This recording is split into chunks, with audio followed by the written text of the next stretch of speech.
Hello guys, कैसे हैं आप? आई होप कि आप अच्छे होंगे। गाइस, हम लोग क्या पढ़ रहे हैं? हम लोग जो है क्लास 12th का अकाउंट सब्जेक्ट पढ़ रहे हैं और इसके अंदर हम लोग कैश फ्लो स्टेटमेंट चैप्टर को पढ़ रहे हैं। कैश फ्लो स्टेटमेंट को शॉर्ट में क्या बोलते हैं? CFS, जिसका मतलब होता है कैश फ्लो स्टेटमेंट। अब कैश फ्लो स्टेटमेंट के बारे में हमसे मत पूछिएगा, हर दिन आपको बताए हैं। अब हम आपको ना डंडा बजाएंगे, सच्ची बता रहा हूँ। मैं नहीं बताने वाला हूँ कैश फ्लो स्टेटमेंट क्या है। कि क्यों बताऊँ? ये बताओ क्यों बताऊँ बाबू। मैं ना अब क्या कहूँ, रोज बताता हूँ आप लोगों को, रोज बताता हूँ। तो मैं इसमें नहीं बताने वाला हूँ कैश फ्लो स्टेटमेंट क्या होता है। ठीक है, चलिए सीधे डायरेक्ट इधर उधर के बिना बात किए, बिना मतलब इधर उधर के बात किए, सच्ची बताऊं बिना इधर उधर के बात किए सीधे चलते हैं क्वेश्चन की तरफ और क्वेश्चन को सोल्व करने की कोशिश करते हैं। ठीक है, हमने इंट्रोडक्शन बता दिए हैं, कैश फ्लो स्टेटमेंट के इंट्रोडक्शन पढ़ा दिए हैं, लगभग सभी कंसेप्ट के बारे में भी समझा दिए हैं, बता दिए हैं। यदि आप वो वीडियो नहीं देखे हैं तो क्या इसमें मेरा कसूर है? बोलिए जोर से, है कसूर? नहीं है ना, आपका कसूर है कि आप वीडियो नहीं देखते हैं और हमसे पूछते हैं। अरे समझ में नहीं आया तब हमसे पूछिए तो बात समझ में आता है, बट इधर उधर क्या नहीं नहीं। चलिए चलिए, नहीं बताएंगे नहीं बताएंगे। चलिए सीधे क्वेश्चन की तरफ बढ़ते हैं। पहला जो क्वेश्चन दिया है ना, ये पहला क्वेश्चन है। पहला जो क्वेश्चन आपके सामने दिख रहा है, ये जो है ना, ये बैलेंस शीट है। और ये बैलेंस शीट पूरा नहीं है। बैलेंस शीट तो है लेकिन पूरा बैलेंस शीट नहीं है। बैलेंस शीट का एक छोटा सा हिस्सा है, एक पार्ट है, जिसे हम बोलते हैं एक्सट्रैक्ट। क्या बोलते हैं? एक्सट्रैक्ट बोलते हैं। एक्सट्रैक्ट मतलब होता है बैलेंस शीट का एक छोटा सा हिस्सा। सॉरी। अच्छा, बैलेंस शीट में क्या है? एक तो मशीनरी है और एक कॉस्ट दिया है, जितना में आप खरीदे थे उसका कॉस्ट दिया है, और साथ ही एक्यूमुलेटेड डेप्रिसिएशन भी दिया है और एडिशनल इंफॉर्मेशन भी है। देखिए ना, एडिशनल इंफॉर्मेशन भी दिया है। क्या है कि during the year A machine जिसका कॉस्टिंग है, एक मशीन है जिसका कॉस्टिंग है 10,000 रुपया, वाज सोल्ड एट लॉस 2,000, यानी 2,000 के लॉस पे बेच दिया गया है। तो भैया एक तो बुक वैल्यू निकालेंगे। ठीक है, कह रहा है और depreciation on machinery charge during the year 6,000 रुपया।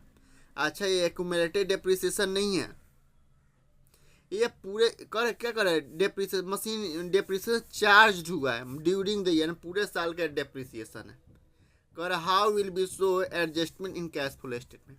तो इस कंसेप्ट के बारे में हमने ऑलरेडी बता दिए थे। क्या बताया थे? कि जब भी बैलेंस शीट में एसेट हो, एक्यूमुलेटेड डेप्रिसिएशन हो और उस एसेट के बारे में कोई एडिशनल इन्फॉर्मेशन हो, तो हमेशा जो है ना, हमेशा दोनों दोनों अकाउंट बनाते हैं, यानी बोथ अकाउंट प्रिपेयर करते हैं।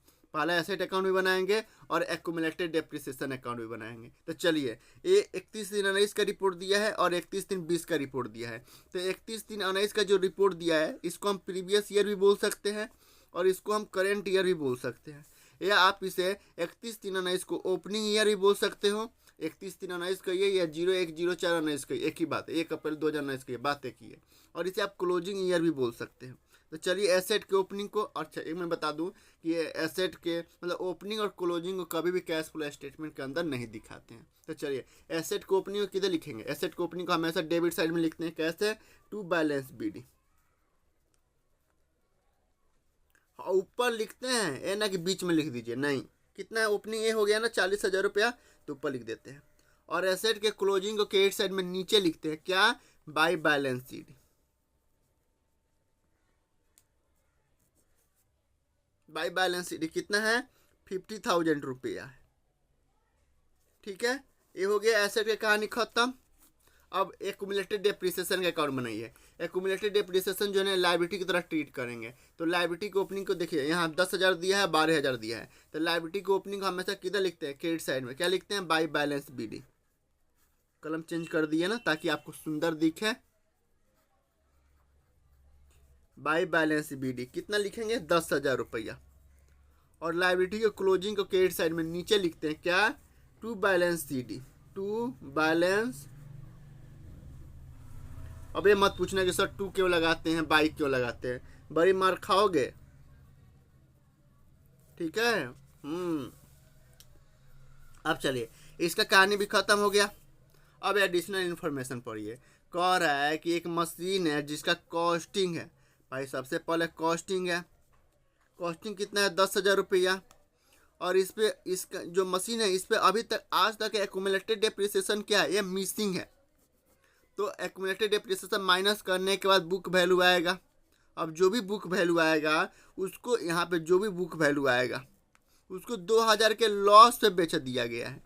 तो भैया ये तो लॉस है, 2,000 रुपया तो लॉस हुआ है। तो सबसे पहले 2,000 तो लॉस हुआ है, ये 2,000 लॉस हुआ है। तो बेचा कितना में गया है, सबसे पहले मशीन बेचने पर लॉस हुआ है ना, तो लॉस की एंट्री कर दीजिए। क्या करेंगे भाई, लॉस हुआ है ना, तो हम लॉस की एंट्री क्या करें, loss on sale of asset account debit to asset account. Asset credit side में है तो यहाँ पे लिखेंगे क्रेडिट साइड में बाई लॉस ऑन सेल, ठीक है, ऑफ मशीन। एम लिख दे, मशीन कितना लॉस हुआ है 2,000 रुपया, ठीक है। कह रहा है उसके बाद कह रहा है कि depreciation on machinery charge during the year 6,000 रुपये। यानी अरे बाप रे बाप, ये देखिए ये जो है ना पूरे मतलब एक्यूमुलेटेड डेप्रिसिएशन नहीं है, ये पूरे साल का डेप्रिसिएशन है। जो मशीन पड़ा है ना, मतलब 40 से 50 हुआ तो पूरे एक साल के जो डेप्रिसिएशन है ना वो 6,000 रुपये दिया है। तो इसका जनरल एंट्री क्या करेंगे, depreciation account debit to accumulated depreciation account. यानी ये एक्यूमुलेटेड डेप्रिसिएशन नहीं है, पूरे साल का डेप्रिसिएशन दिया है तो यहाँ दिखाएंगे एक्यूमुलेटेड डेप्रिसिएशन में। जनरल एंट्री क्या होगा, depreciation account debit to accumulated depreciation. तो एक्यूमुलेटेड डेप्रिसिएशन क्रेडिट साइड में है तो बाय लिखेंगे, by depreciation, depreciation during the year, during the year कितना है भैया 6,000 रुपया है। अब इसको बना दिया ना तो जाहिर सी बात है यहाँ पे जो आएगा वो मतलब एक्यूमुलेटेड डेप्रिसिएशन का ही होगा। बैलेंसिंग फिगर जो होगा एक्यूमुलेटेड डेप्रिसिएशन ही होगा। अब इसका बैलेंसिंग फिगर निकालिए, कितना हो गया 16,000 रुपया। तो इधर भी 16,000 रुपया होगा क्योंकि क्रेडिट डेबिट हमेशा बराबर होना चाहिए, तो इधर भी 16,000 रुपया होना चाहिए। हमेशा नीचे 2 लाइन खींचिएगा, हम 12 खींच दिए ना, थोड़ा सा हमेशा सटा के लिखिएगा 2 लाइन, ठीक है। अब जो बैलेंसिंग फिगर आएगा, बैलेंसिंग फिगर कितना आ रहा है 4,000 रुपया। तो ये क्या हो गया, ये हो गया हमारा एक्यूमुलेटेड डेप्रिसिएशन। यानी जो 10,000 का कॉस्टिंग है ना, इस 10,000 के मशीन पर अभी तक जो डेप्रिसिएशन लगा है वो 4,000 रुपया लगा है। कितना लगा है 4,000 रुपया, कितना है 4,000 रुपया। तो इसका जनरल एंट्री क्या करेंगे बताइए भाई, क्या करेंगे, accumulated depreciation account debit to machine account. Machine credit side में है तो यहाँ पे लिखेंगे बाई एक्यूमुलेटेड डेप्रिसिएशन,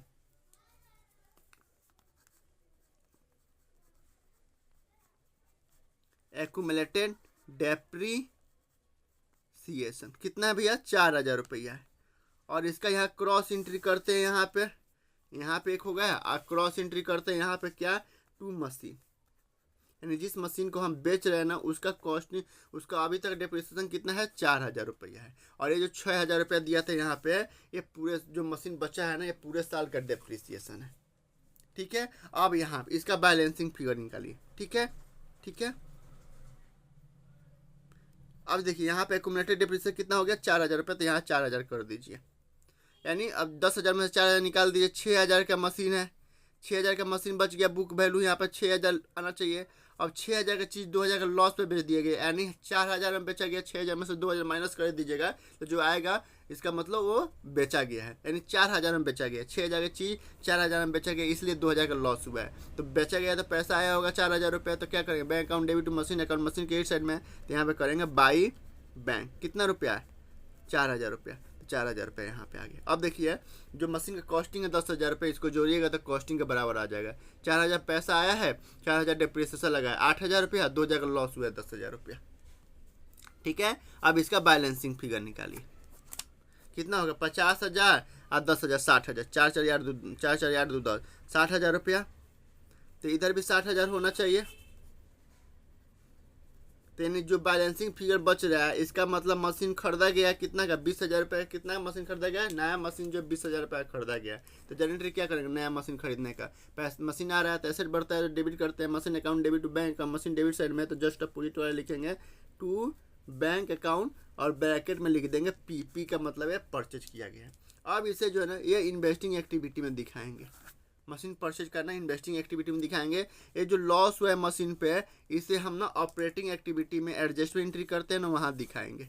ये जो एक्यूमुलेटेड डिप्रिसिएशन है इसे भी ऑपरेटिंग एक्टिविटी में दिखाएंगे एडजस्टमेंट में। क्या होता है, ऐड करते हैं ना तो ऐड करेंगे। और ये पैसा आया, मशीन बेच के पैसा आया यानी इन्वेस्टिंग किए हैं, इन्वेस्टिंग किया पैसा आ रहा है तो इन्वेस्टिंग एक्टिविटी के अंदर दिखाएंगे। पैसा आ रहा है तो इनफ्लो हो रहा है। अच्छा, ये क्लोजिंग ओपनिंग क्लोजिंग से कोई मैटर होता नहीं है, कोई मैटर नहीं होता है कैश फ्लो स्टेटमेंट के अंदर। और ये ट्रांसफर की एंट्री कहीं नहीं करते हैं, बच गए इसमें डेप्रिसिएशन। डेप्रिसिएशन को भी हम कहाँ दिखाते हैं, ऑपरेटिंग एक्टिविटी में दिखाते हैं, एडजस्टमेंट में प्लस करते हैं। तो पहला क्वेश्चन आपके सामने सोल्व कर दिए।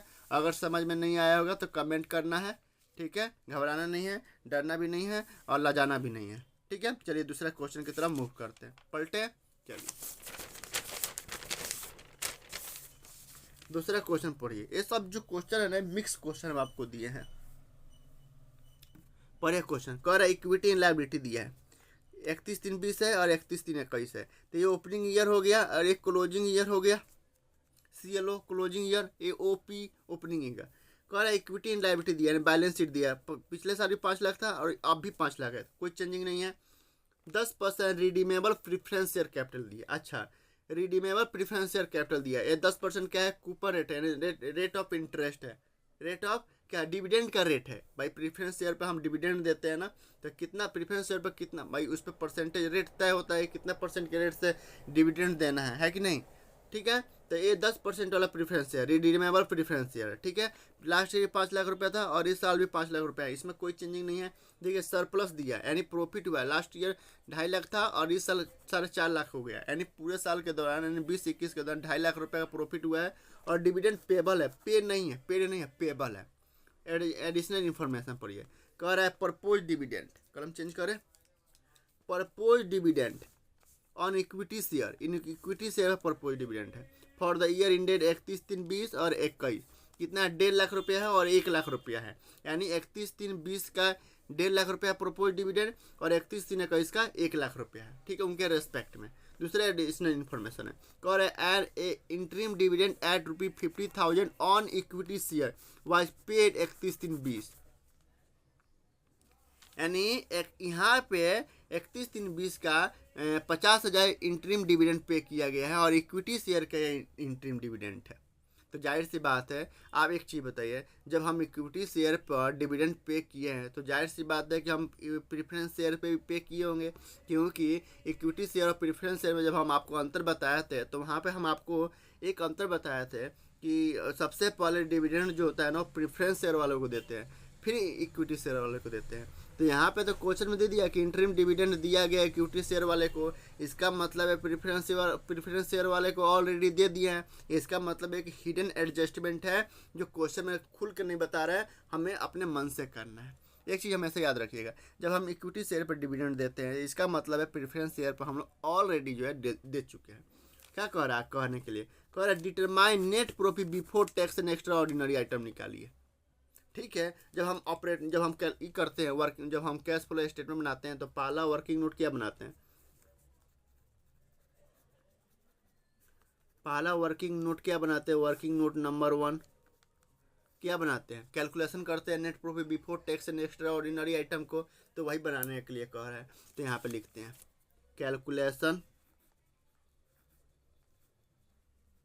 Calculation of net profit before tax and extra ordinary item, extra ordinary item.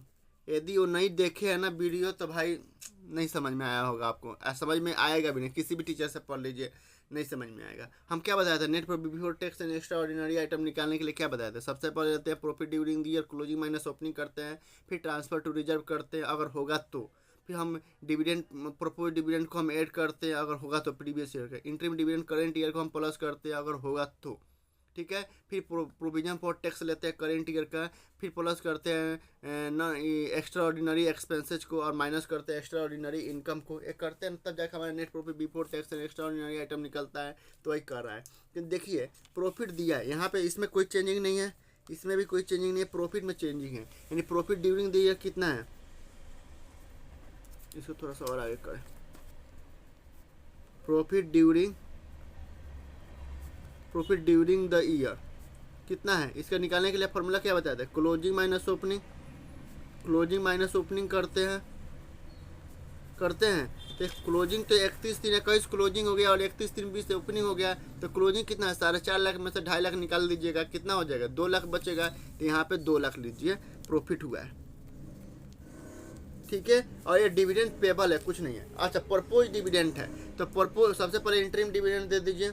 चलिए प्रपोज डिविडेंड दे दीजिए। तो प्रपोज डिविडेंड हमें बताया था, हम बताया था जब भी प्रपोज डिविडेंड निकाल लेते हैं ना, तो हमेशा प्रपोज डिविडेंड को क्या करते हैं, ऐड करते हैं, यानी प्लस करते हैं। और हमेशा क्या करते हैं, प्रीवियस ईयर के प्रपोज डिविडेंड लेते हैं। तो 31/3/20 और 31/3/21, 31/3/20 का 1.5 लाख रुपये है, तो इसे हम ऐड करेंगे, ठीक है। क्यों ऐड करेंगे, क्योंकि नेट प्रॉफिट बिफोर, जब नेट प्रॉफिट निकाले होंगे ना, तो वहाँ पे माइनस किए होंगे प्रॉफिट एंड लॉस अकाउंट में माइनस किए होंगे, तो अब हम रिवर्स कर देंगे, ठीक है, ऐड कर देंगे। क्या, प्रपोज डिविडेंड, प्रपोज डिविडेंड। और चूंकि प्रपोज डिविडेंड इंटरिम डिविडेंड है, तो इसको ना एक ब्रैकेट में नीचे लिख दीजिए और आउट में निकाल दीजिएगा। कितना, मतलब इनर में लिख दीजिए, आउटर में निकाल दीजिएगा। कितना है, 1.5 लाख रुपये है, तो इसको ऐड करना है, ऐड कर दीजिए। फिर है इंटरिम डिविडेंड। तो इंटरिम डिविडेंड सबसे पहले कह रहा है इक्विटी शेयर में पे किया है, तो interim dividend paid during the year. Interim देखिए ना, दूसरे ने कहा interim dividend pay eight ₹50,000 on equity share 31/3/20 को पे किया गया है, यानी पे किया गया है ना इंटरिम डिविडेंड। अब इंटरिम डिविडेंड क्या होता है मत पूछना, मैं बता चुका हूँ। Interim dividend paid during the year, during the year कितना है भैया, 50,000। तो 50,000 यहाँ पे ऐड कर दीजिए। अच्छा, जब हम इक्विटी शेयर पर हम इंटरिम डिविडेंड दिए हैं, तो जाहिर सी बात है भाई प्रेफरेंस शेयर पे भी दिए होंगे, जो क्वेश्चन में नहीं बता रहा है।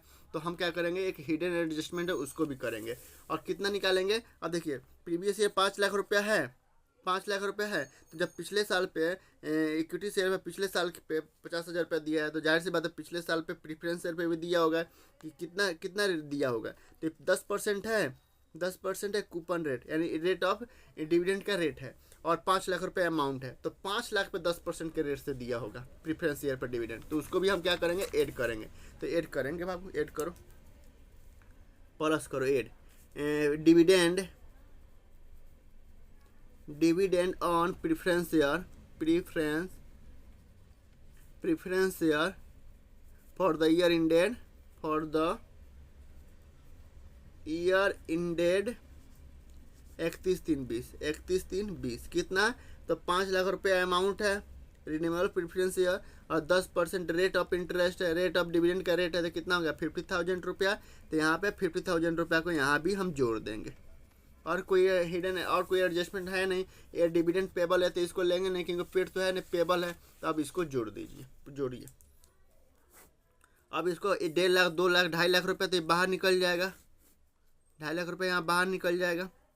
अब 2 लाख है या 2.5 लाख है, यानी 4 लाख रुपये क्या हो गया, ये net profit before tax and extra ordinary item हो गया। तो यहाँ पर लिख दीजिए net profit before tax and extra ordinary, छोटा लिख रहे हैं ना आइटम, कोई बात नहीं, आप समझदार हैं है ना। चलिए 2 क्वेश्चन हम लोग सोल्व कर लिए, इसको भी एक बार बढ़िया से घर पे रिवाइज करिएगा। एक चीज़ बता दूं, एक बार और बता दूं कि जब हम इक्विटी शेयर पे भाई इंटरिम डिविडेंड पे कर रहे हैं, तो जाहिर सी बात है पहले प्रेफरेंस शेयर पे हम लोग ऑलरेडी जो है दे चुके होंगे। जब नेट प्रॉफिट निकाले होंगे उसमें माइनस कर दिए होंगे, तब क्या करेंगे, उसको भी प्लस करेंगे ना भाई। सबसे पहले इक्विटी शेयर और प्रेफरेंस शेयर में अगर डिविडेंड देने की बात हो, तो सबसे पहले प्रेफरेंस शेयर वाले को देते हैं, फिर इक्विटी शेयर वालों को देते हैं। तो यहाँ पे इक्विटी शेयर वाले को डिविडेंड दे दिया गया है 50,000 रुपये, तो इसका मतलब है कि प्रेफरेंस शेयर वाले को भी दे दिया गया होगा। तो जब माइनस किए होंगे नेट प्रॉफिट आया होगा, तो अब प्लस कर देंगे। 2 क्वेश्चन हो गए, ये दूसरा नंबर क्वेश्चन है बाबू। चलिए तीसरा नंबर क्वेश्चन देखते हैं। अच्छा, तीसरा नंबर क्वेश्चन पढ़िए। कह रहा है कि state which of the following transaction will be result, inflow, outflow, change in cash and cash equivalent. अच्छा, नीचे जो ट्रांजैक्शन दिया ना, इस ट्रांजैक्शन को देख के आपको बताना है कि पैसा आ रहा है, मतलब इनफ्लो हो रहा है कि पैसा आउटफ्लो हो रहा है, कि कैश एंड कैश इक्विवेलेंट में कुछ चेंजिंग हो रहा है, कि कैश एंड कैश इक्विवेलेंट हो रहा है। मतलब क्या हो रहा है, इनफ्लो हो रहा है कि आउटफ्लो हो रहा है, बताइए। मतलब इनफ्लो मतलब अगर पैसा आ रहा है, पैसा आने को इनफ्लो बोलते हैं और पैसा जाने को आउटफ्लो बोलते हैं। तो अगर पैसा आ रहा है तो इनफ्लो हो रहा है, और पैसा जा रहा है तो आउटफ्लो हो रहा है। तो आपको ट्रांजैक्शन देख के यह बताना है कि इनफ्लो हो रहा है कि आउटफ्लो हो रहा है। ठीक है, चलिए कोई बात नहीं। कह रहा है शेयर इशू फॉर कैश, यानी शेयर इशू किया गया, शेयर इशू किया गया कैश के लिए। तो भाई पैसा आ रहा है, इसका मतलब इनफ्लो हो रहा है। कैश में बेचा गया है, कैश में सामान बेचा गया है, पैसा आ रहा है तो इनफ्लो हो रहा है। यही तो बताना इनफ्लो हो रहा है कि आउटफ्लो हो रहा है, बस। कह रहा है कि cell purchase, cash purchase, cash में सामान खरीदा गया, गुड्स खरीदा गया, तो पैसा जा रहा है तो आउटफ्लो हो रहा है, आउटफ्लो हो रहा है। अच्छा यहाँ पे देखिए, कह रहा है sale of goods ₹7,000 on credit ₹10,000, यानी 7,000 का चीज़ जो है ना 10,000 में बेच दिया गया, वो भी उधार में। तो उधार में बेचा गया, सेल ऑफ गुड्स से कह रहा है 10,000 में बेचा गया, 7,000 का चीज़ 10,000 में बेचा गया। तो जाहिर सी बात है ना, पैसा आ रहा है, पैसा आ रहा है क्या, सामान जा रहा है लेकिन पैसा आ नहीं रहा है, तो नो फ्लो, कोई फ्लो नहीं, क्योंकि उधार में बेचा गया है। कह रहा है sale of goods ₹6,000 on cash ₹10,000, यानी 8,000, यानी 6,000 की चीज़ 8,000 में बेच दिया, वो भी कैश में, पैसा आ रहा है तो इनफ्लो करेंगे, इनफ्लो हो रहा है। कह रहा है परचेज पेटेंट्स, यानी परचेज पेटेंट परचेज किया गया तो पैसा जा रहा है तो आउटफ्लो हो रहा है। Issue of debenture for the purchase of machine, अच्छा देखिए एक मशीन परचेज किए और उसके बदले में इशू जो है डिबेंचर जो है ना इशू कर दिए हैं। तो यहाँ पैसा की बात ही नहीं है, यानी परचेज ऑफ मशीन, एक मशीन खरीदा गया उसके बदले में डिबेंचर दे दिए हैं, तो पैसा नहीं आ रहा, ना पैसा आ रहा है ना पैसा जा रहा है, तो नो फ्लो, कोई फ्लो नहीं हो रहा है कोई फ्लो नहीं है। कह रहा है डिक्लियरेशन ऑफ फाइनल डिविडेंड, अच्छा देखिए ना, फाइनल डिविडेंड जो है ना पेड नहीं है, डिक्लियर किया गया, मतलब अभी बताया गया कि भाई हम तुमको देंगे, जब देंगे तब बताएंगे कि भाई पैसा आ रहा है कि पैसा जा रहा है, अभी तो डिक्लियर किया गया। एक होता है कि मैच डिक्लियर हो गया कौन जीतेगा, मतलब डिक्लियर किया गया ना, मतलब अभी मतलब ये नहीं गया, दिया नहीं गया, लिया ट्रांजेक्शन हुआ नहीं है, बस डिक्लियर हो गया है, तो नो फ्लो, कोई फ्लो नहीं है। कह रहा है कैश विड्रॉल फ्रॉम बैंक, यानी बैंक से पैसा निकाले और कैश में डाल दिए, तो कोई फ्लो हुआ क्या, नो फ्लो, नो फ्लो। अब भाई कैश, कैश इक्विवेलेंट में क्या आता है, कैश भी आता है, बैंक भी आता है, मार्केटेबल सिक्योरिटी भी आता है, शॉर्ट टर्म इन्वेस्टमेंट भी आता है, करंट इन्वेस्टमेंट भी आता है। तो भैया बैंक कैश निकाले और बैंक में डाल दिए तो क्या हो गया, मतलब बैंक अमाउंट बढ़ गया, एक कैश है एक बैंक है, तो बैंक में बढ़ गया, कैश में माइनस हो गया, तो कोई फर्क पड़ा का, कैश एंड कैश इक्विवेलेंट के अंदर ही है, तो नो फ्लो। कल purchase, purchase of marketable security for cash, अच्छा मार्केटेबल सिक्योरिटी परचेज किया गया वो भी कैश में, तो कोई चेंजिंग नहीं हुआ, वही मार्केटेबल सिक्योरिटी बढ़ गया और कैश घट गया, तो कोई चेंजिंग नहीं है, नो फ्लो, कोई फ्लो नहीं हुआ यार, कैश एंड कैश इक्विवेलेंट के अंदर ये कोई फ्लो नहीं हुआ है। Cash receive from debtors ₹10,000, cash receive from debtor, debtor से 10,000 रुपये रिसीव हुआ, अलाउड देम डिस्काउंट ₹1,000, यानी एक डेटर से 10,000 रुपये आया और उसमें मैंने 1,000 रुपये डिस्काउंट दिए, इसका मतलब ले दे के कहा जाए तो 9,000 रुपया ही आया है, और 9,000 रुपया आया है, इसका मतलब इनफ्लो हुआ है ले दे के 9,000 रुपये ही आया। अगर 10,000 की एंट्री करिएगा तो सबसे पहले 10,000 रुपये इनफ्लो हुआ है, अगर ऐसा ना करके 11 का 2 केस बना दी, ए और बी, 11 में 10,000 रुपये आ रहा है तो इनफ्लो, और अलाउड हिम देम डिस्काउंट ₹1,000 रुपया, तो एक तो भाई डिस्काउंट दिए हैं, डिस्काउंट दिए हैं, तो डिस्काउंट दिए तो 1,000 रुपये कैश ही गया था आउटफ्लो, 1,000 रुपये आउटफ्लो और 10,000 रुपये इनफ्लो, इसका मतलब है ले दे के कहा जाए तो 9,000 रुपये इनफ्लो हुआ है, तो इनफ्लो पैसा तो आ रहा है लेकिन 9,000 रुपया, कोई दिक्कत कोई शक चलिए ठीक है, बाय, फिर कल मिलते हैं, टाटा बाय बाय बाय।